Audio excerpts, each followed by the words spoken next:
Itu suaraku yang tinggi.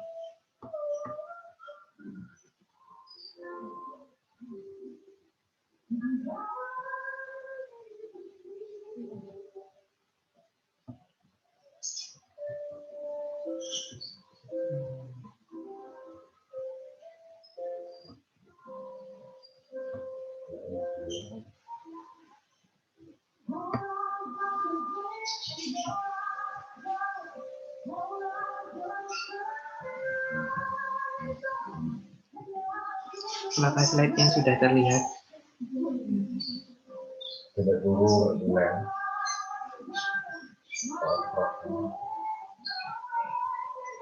Apakah slide-nya sudah terlihat? Sudah, Pak. Sudah. Assalamualaikum warahmatullahi wabarakatuh. Selamat pagi semua. Waalaikumsalam warahmatullahi wabarakatuh. Pada pertemuan kali ini, saya, Luis David Pusiansa, dan rekan saya, Lailatul Salama, akan mempresentasikan hasil kerja kelompok kami dengan poin materi kerusakan mikrobiologis pada makanan.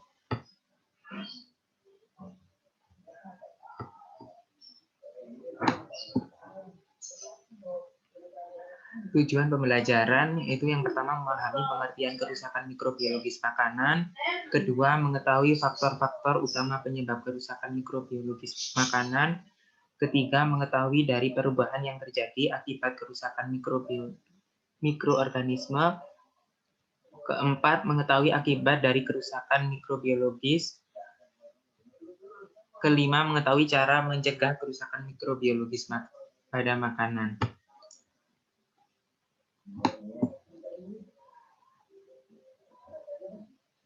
Yang pertama, pengertian kerusakan mikrobiologis pada makanan. Kerusakan bahan makanan merupakan perubahan yang terjadi pada suatu makanan mengenai karakteristik, warna, tekstur, aroma, dan rasa yang tidak diinginkan atau adanya penyimpangan dari keadaan normal. Kerusakan mikrobiologis pada makanan disebabkan oleh bakteri, kapang, dan kamir sehingga terjadi pembusukan. Pada umumnya, kerusakan mikrobiologis tidak hanya terjadi pada bahan mentah, tetapi juga pada bahan setengah jadi maupun pada hasil olahan.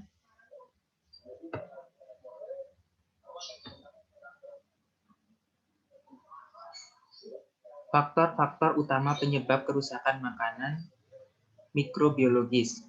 Faktor yang menyebabkan kerusakan mikrobiologis pada bahan pangan antara lain yaitu faktor intrinsik, pengelolaan, faktor ekstrinsik, dan implisit. Faktor intrinsik adalah faktor yang berasal dari bahan pangan itu sendiri berkaitan dengan nutrisi yang ada dalam bahan pangan. Faktor intrinsik antara lain water activity atau AW, nilai pH, potensial redox, zat-zat gizi, zat hidrat arang, lemak, protein, vitamin, bahan antimikroba, struktur biologis dalam bahan pangan. Pengelolaan bahan pangan bertujuan untuk mengurangi kerusakan akibat dari pertumbuhan mikroorganisme patogen. Kadar gula tinggi dalam bahan pangan memicu pertumbuhan kamir yang bersifat osmofilik. Kamir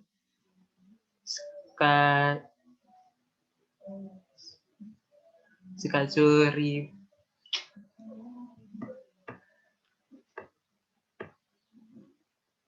mais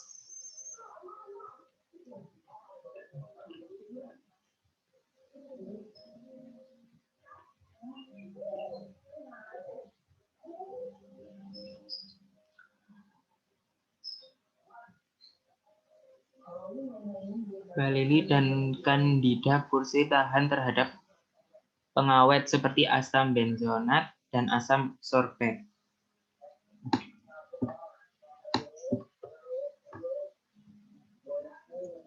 Perubahan yang ditimbulkan oleh kerusakan mikrobiologis, perubahan yang ditimbulkan oleh adanya kerusakan mikroorganisme pada makanan diantaranya perubahan fisik dan kimia akibat pertumbuhan mikroorganisme yang tidak diinginkan atau tidak dikehendaki oleh konsumen seperti jamur, busuk, berlendir, perubahan warna, kemudian perubahan tekstur, kerusakan fermentatif dan pembusukan bahan berprotein. Jamur pada bahan pangan disebabkan oleh kapang aerobik dengan tekstur berbulu akibat pertumbuhan kapang bintik berwarna akibat tumbuhnya spora. Tekstur lunak dan berair pada produk buah dan sayur akibat dari pembusukan dan berasal dari mikroorganisme. Lendir disebabkan pertumbuhan bakteri pada sayuran, daging, ikan, dan mengakibatkan bau atau flavor yang tidak menyenangkan. Perubahan warna disebabkan oleh pigmen warna yang dihasilkan oleh koloni mikroorganisme.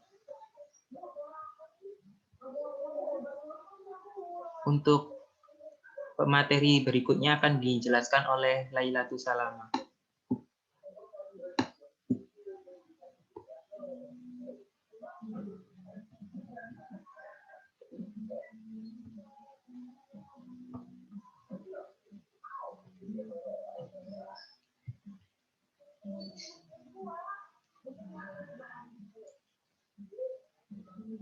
Akibat terjadinya kerusakan mikrobiologis pada makanan, kerusakan mikrobiologis ini cara merusaknya dengan menghidrolisa atau mendegradasi makromolekul yang menyusun bahan tersebut mempunyai daya rusak yang tinggi karena dapat menyebabkan degradasi komponen bahan pangan sehingga bersifat toksin dan berbahaya untuk kesehatan. Beberapa akibat kerusakan mikrobiologis pada pangan seperti berkurangnya kualitas mutu bahan pangan, bila tingkat kerusakan agak berat dapat menyebabkan lewat mutu atau off-grade, menyebabkan makanan itu tidak layak dikonsumsi. Kedua, kerusakan pada nilai gizi pada makanan, karena mikroorganisme yang terdapat pada bahan makanan akan menggunakan kandungan gizi untuk aktivitasnya. Ketiga, kesehatan. Kerusakan bahan makanan dapat mengakibatkan terganggunya kesehatan manusia, terutama kerusakan yang disebabkan oleh mikroorganisme yang bersifat patogen, penyakit yang disebabkan oleh makanan atau foodborne illness. Beberapa penyakit yang dapat ditularkan melalui makanan atau minuman adalah kolera, disentri, hepatitis, TBC, dan tipes abdominalis.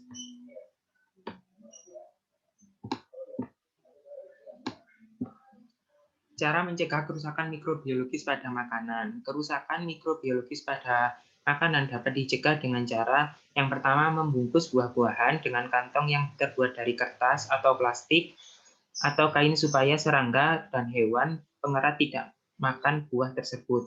Kedua, mengolah makanan sesuai dengan standar SOP sebelum dikonsumsi.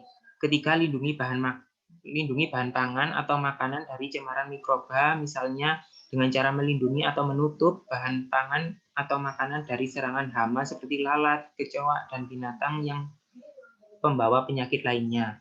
Keempat, memilih bahan pangan yang bermutu baik adalah suatu cara yang paling utama dalam menghindari keracunan makanan. Kelima, mencuci bahan makanan sebelum diolah atau ketika mau makan dan mengolah makanan dengan memperhatikan standar kualitas kebersihan atau hygiene. Keenam, mencuci tangan sebelum makan. Ketujuh, gunakan peralatan makan yang sudah dicuci dengan sabun dan air mengalir.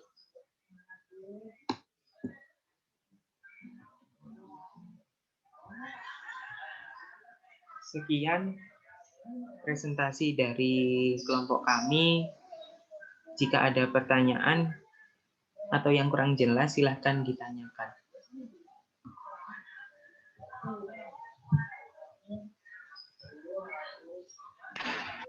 Kak Louis, bisa dijelaskan kerusakan pangan yang terjadi pada roti ini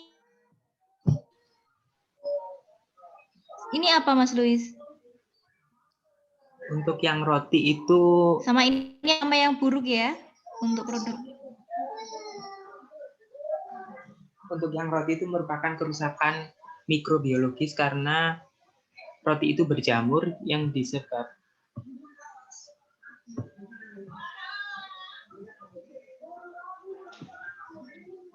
Jamurnya itu tergolong. Iya. Iya Ibu, gimana?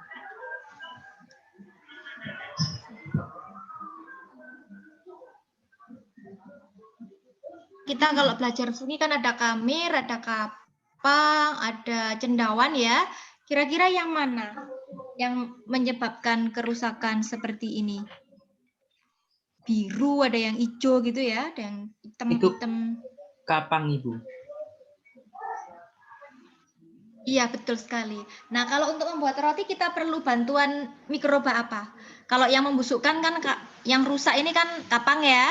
Iya. Aspergillus biasanya itu. Kalau bakteri. Ada juga yang menyebabkan alfa-toksin ya, keracunan itu. Nah, kalau yang mengembangkan adonan roti namanya mikroba Hamir. apa? Hamir, Bu. Bukan bakteri ya, tetapi hamir aja langsung ya. Nah, terima kasih Kak Luis. Yang daging bisa dijelaskan? Jadi ini yang bagus, masih merah seger gitu ya. Sangat cantik sekali. Nah, yang ini sudah mengalami ya. Untuk yang daging mengkisut ini, gitu ya. Iya Ibu. Untuk yang daging ini disebabkan oleh kerusakan mikrobiologis yang disebabkan oleh tercemarnya oleh bakteri Salmonella. Iya, betul. Betul sekali. Iya. Terima kasih, sehingga menyebabkan perubahan warna. Ini baunya juga busuk gitu ya.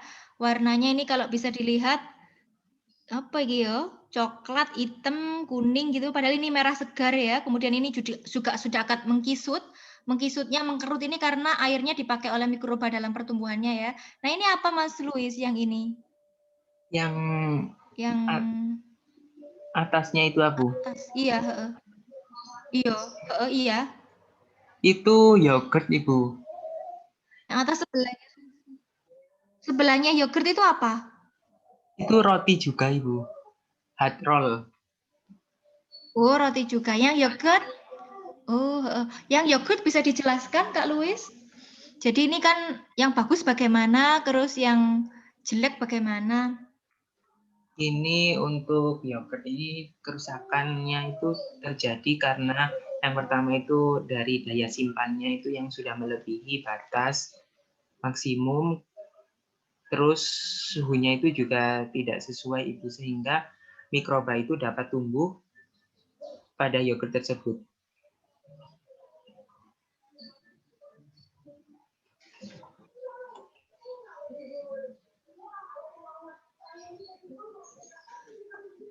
Apakah suara saya terdengar, Bu? Terdengar, Kak Luis? Jadi untuk yang yogurt sebelah kanan itu yogurt yang sudah rusak, sudah tidak layak dikonsumsi. Untuk yang sebelah kiri itu mulai mengalami kerusakan.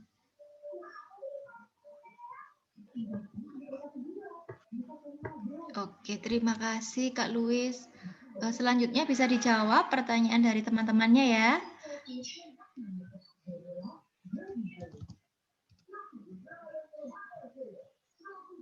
Nah, sudah ada 2 pertanyaan.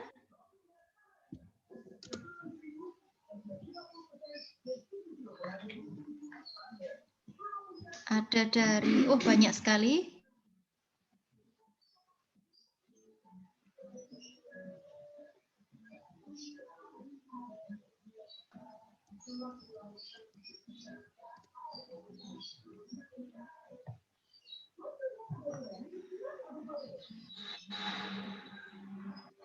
Nah, untuk Yuni ini bertanya intrinsik. Jadi dari dalam makanan itu sendiri ya, adalah nilai gizinya. Nilai gizi itu zat hidrat arang itu karbohidrat ya Adik-adik ya. Hidrat arang itu karbohidrat. Karbo itu kan arang, unsur karbon C itu arang. Nah, hidratnya itu air. Jadi karbohidrat ya, hidrat arang ini. Seperti apa hidrat arang? Karbohidrat ya. Jadi seperti roti tadi banyak mengandung karbohidrat. Jadi ada yang disukai oleh Kamir itu adalah yang gula, glukosa sederhana. Nah, yang disukai oleh Kapang itu adalah karbohidrat ini tadi. Nah, yang disukai oleh bakteri biasanya yang tinggi protein seperti susu itu disukai oleh bakteri. Jadi biasanya dia bisa hidup pada yang nutrisinya seperti itu. Jadi nutrisinya apa? Biasanya kemungkinan mikrobanya itu. Itu Mbak Yuni, apakah Mbak Yuni sudah paham ataukah masih ada yang mau ditanyakan lagi Kak Yuni? Kerusakan pada bahan makanannya itu apa cuman karbohidrat saja, Bu? Kalau untuk lemak atau protein seperti itu bagaimana? Oh, jadi gini adik-adik. Mikroba itu kan macam-macam ya. Jadi kalau kita belajar mikroba itu macam-macam. Ada bakteri, bakteri pun macam-macam ya. Kemudian, Mas Luis mau jawab dulu? Ibu aja dulu, Bu.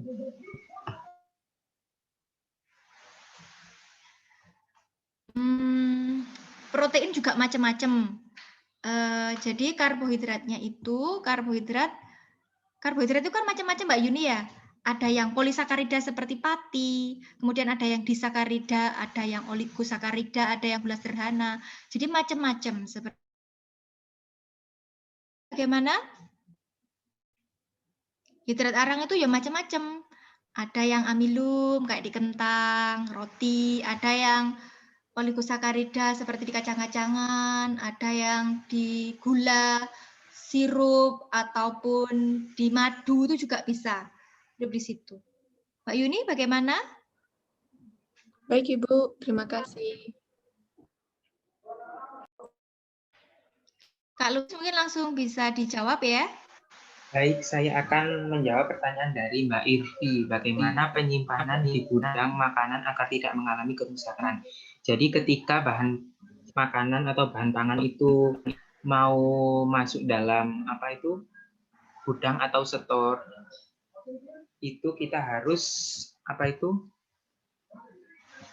mengeceknya terlebih dahulu. Apakah kemasannya itu masih utuh atau udah rusak. Jadi kalau udah rusak, kita harus segera dipakai gitu. Terus untuk buah-buahan atau sayur-sayuran itu bisa disimpan pada lemari pendingin. Jadi untuk buah-buahan itu biasanya ditutup sama tisu, kemudian baru dimasukkan ke dalam lemari pendingin. Seperti itu sih Mbak Ivi. Oke, baik. Terima kasih. Ya, sama-sama.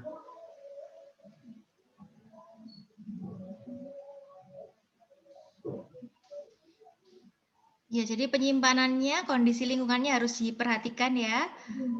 Bahan makanannya apa, disimpan di suhu yang bagaimana, kelembapan berapa. Nanti adik-adik akan belajar tentang penyimpanan bahan makanan ya. Jadi beda-beda ya teknik penyimpanan antara daging, ikan, sama serealia, umbi. Itu akan kita bahas pengaruh suhu, pengaruh cahaya matahari. Akan praktik langsung maksud Ibu ya. Jadi akan lebih jelas di situ di praktikum. Oke, bisa dijawab untuk pertanyaan dari teman-teman selanjutnya, Kak Luis? Untuk pertanyaannya Mbak Risna, tadi dijelaskan ada beberapa penyakit menular yang disebabkan oleh makanan. Bagaimana cara penyebaran atau penularannya? Jadi ketika mikroba itu mulai mencemari bahan makanan dan bahan pangan itu ketika kita mengolahnya itu tidak sesuai dengan standar pengolahan kayak tadi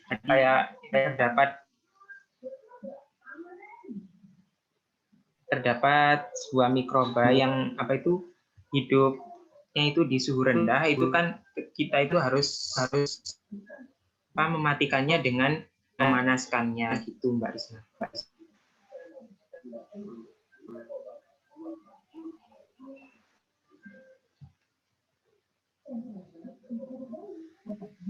Bagaimana Mbak Risma?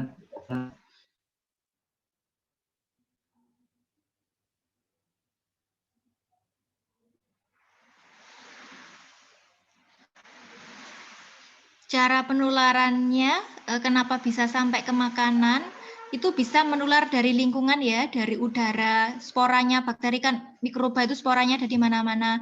Bisa juga dari bahan pangan itu sendiri, bisa juga dari manusia yang mengolahnya, bisa juga dari alat-alatnya itu. Cara penyebarannya seperti itu atau penularannya. Jadi higieni pekerja penjama makanan ini sangat penting sekali ya. Harus pakai celemek, harus pakai sepatu yang tertutup rapat, pakai masker, rambutnya juga dijepit gitu ya, ditutup pakai tutup kepala. Itu tujuannya agar mikroba dari dalam tubuh kita ini tidak mencemari makanan. Begitu juga dengan Mas Luis tadi bilang cuci tangan sebelum dan sesudah. Nah, cuci tangan itu juga salah satu cara untuk mengurangi penyebaran mikroba. Karena dengan cuci tangan, mikroba yang ada di tangan ini akan mati seperti itu. Kan pakai sabun ya. Kalau pakai sabun berarti dinding selnya bakteri ini kan dari lipid ya. Kalau kena lemak, ini bisa menghancurkan dinding sel itu. Selanjutnya saya akan menjawab pertanyaan dari Nurhanani Amira. Izin bertanya, pada yogurt kan terdapat bakteri baik seperti Lactobacillus bulgarius. Apabila terjadi kerusakan, apakah bakteri baik tersebut menjadi bersifat patogen?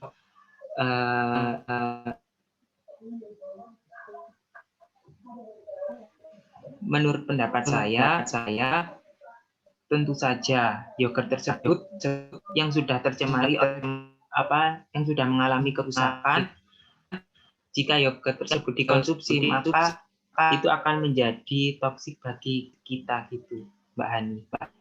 Bagaimana Mbak Hani? Jadi bakterinya yang baik mati ya, kalah oleh bakteri yang jahat atau patogen tadi. Sehingga rusak produknya, sehingga tidak menyehatkan lagi karena menimbulkan penyakit. Baik, terima kasih. Ya, sama-sama.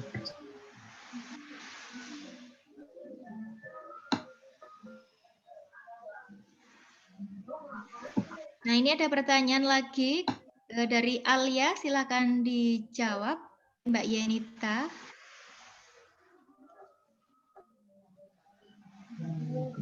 Mungkin Ibu akan bantu dari Mbak Yenita ya, sambil Mas Luis mencari untuk pertanyaannya Mbak Risna. Jadi tipes itu kan memang disebabkan oleh bakteri Salmonella typhusa ya.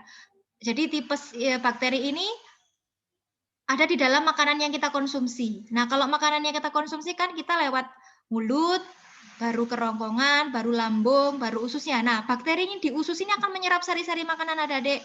Nah, karena ada bakteri di dalam tubuh kita, reaksi dalam tubuh kita adalah melawan bakteri ini. Sehingga tubuh kita ini ketika melawan infeksi ini akan terjadi kenaikan suhu dalam tubuh kita. Sehingga kalau ada virus ataupun bakteri, kita akan mengalami demam. Karena apa? Karena ini adalah mekanisme dalam antibodi tubuh kita untuk melawan si bakteri tadi. Jadi kenapa kok bisa demam atau panas? Ini karena tubuh terinfeksi virus dan tubuh ini memang menaikkan suhu tubuhnya ya untuk membunuh si mikroba tadi. Kan kalau tipe Salmonella tadi kan mesofil ya, kalau dengan suhu yang tinggi dia kan mati kan. Itu mekanisme dari dalam tubuh manusia itu sendiri untuk melawan si kuman-kuman jahat tadi ya, dengan menaikkan suhu. Harapannya kalau dengan menaikkan suhu, harapannya rusak dan mati, tubuh kita sembuh kembali kalau sudah bakterinya sudah nggak ada lagi. Seperti itu Kak Yanita. Kak Yanita, bagaimana? Apa mau ditanyakan lagi? Apakah sudah terjawab? Sudah, Bu. Terima kasih. Kak Yanita, bisa mendengar suara Ibu? Bisa, Bu, sudah. Terima kasih. Oke. Ya. Selanjutnya saya akan menjawab pertanyaan dari Mbak Alia Nabila. Mohon izin bertanya, risiko apa saja yang terjadi jika penanganan produk pangan telah beku tidak dapat ditangani dengan cermat? Jadi contohnya kayak kita lagi menyimpan daging ya, daging itu kita bekukan. Nah, ketika proses kita keluarkan dari freezer, kemudian kita akan towing, kita towing dengan air mengalir. Nah, itu aktivitas mikroba atau enzim perusak itu dapat berlangsung secara cepat ketika kita lakukan penowingan itu. Jadi ketika bahan tersebut tidak segera diolah, maka daging tersebut akan mudah rusak. Kemudian untuk produk yang mengandung protein tinggi atau yang kadar airnya tinggi, di towing itu suhunya 0 sampai 4 derajat Celcius. Kemudian untuk produk yang berkadar air rendah, seperti contohnya roti atau cookies, bisa di towing pada suhu ruang. Begitu sih Mbak Alia. Bagaimana Mbak Alia? Baik, terima kasih atas jawabannya. Ya, terima kasih.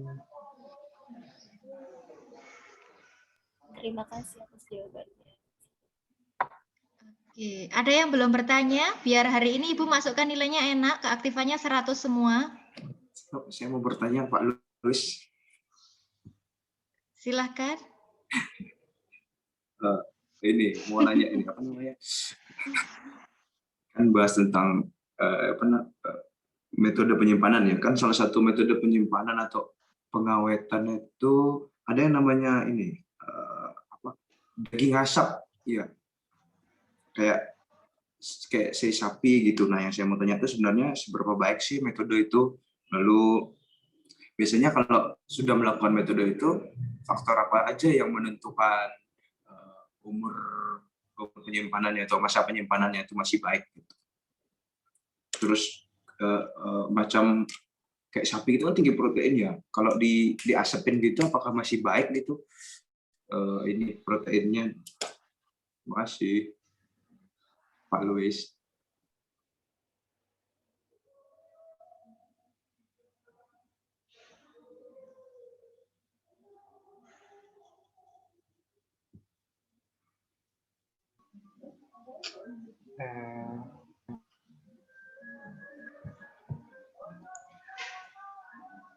Pengasapan itu kan merupakan proses atau metode pengawetan. Nah, itu kan bertujuan untuk bahan pangan itu bisa disimpan untuk beberapa waktu ke depan.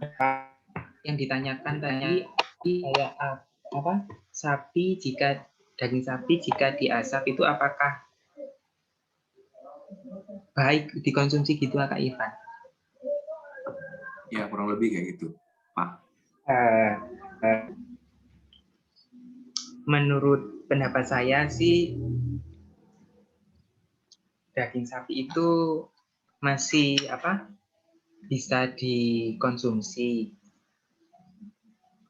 selagi dalam proses pengasapan itu sesuai dengan standar gitu. Dan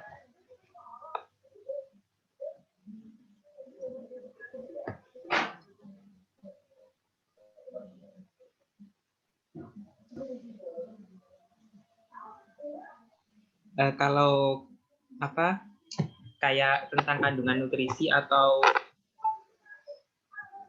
kandungan gizi pada daging tersebut yang sudah mengalami proses pengasapan itu tentu saja berkurang gitu, karena semua bahan pangan ketika mengalami proses pengolahan itu